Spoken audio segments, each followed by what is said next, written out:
What's up guys, Mento here. So it was announced that we will be able to reserve the names of our first 3 characters this Sunday 5 PM EST. That's around 11 PM European time. On behalf of all the community, a huge thank you to the devs. That's great news. Now we don't have to rush through the character creation process and meanwhile skip all the customization. I love it. Thank you very much.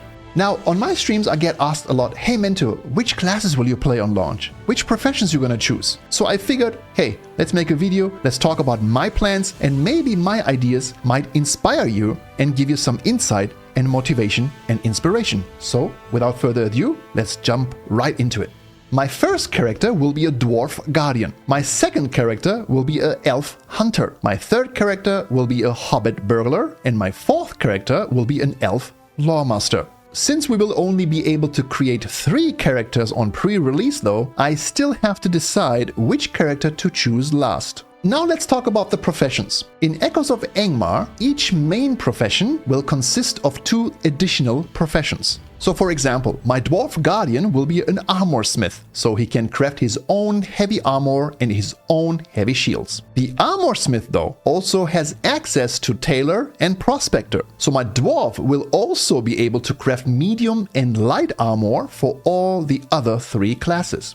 My hunter will go explorer. Explorer is able to harvest ore and wood resources, 2 of the most important one in the game for crafting. That way, my explorer will be able to distribute all the materials gathered to my other crafters. Basically, the explorer will be some kind of main collector, if you will. And there's also another very important reason why I am choosing a hunter for my explorer profession. The hunter will have a huge advantage over any other class in the game. At level 14, the hunter will receive a 15% out of combat movement speed buff. Especially early on, that will help tremendously with farming resources because you will just be faster than anybody else in the game.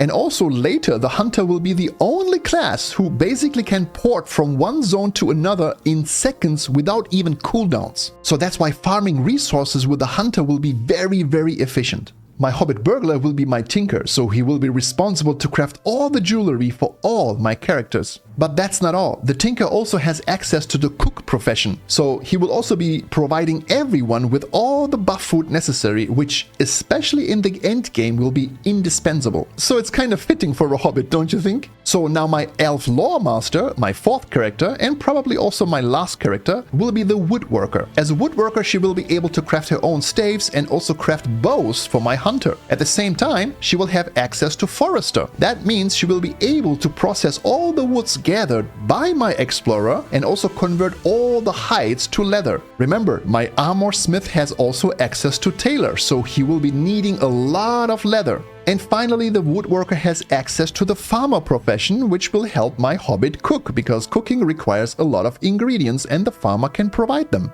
So as you can see, there's quite some synergy between the professions I'm going to choose, and I personally believe I will have tons of fun crafting in Echoes, just like I did back in 2007. For Echoes of Angmar release, we will have a kinship ready for anyone looking for a new home to experience Echoes with fellow players. We will be doing group quests, running dungeons and raids and all that stuff, so you are more than welcome to join. The link to my Discord is in the description, and I will stream our progress daily on twitch.tv/mentor. Thank you for watching, and I will see you guys very, very soon in Eriador.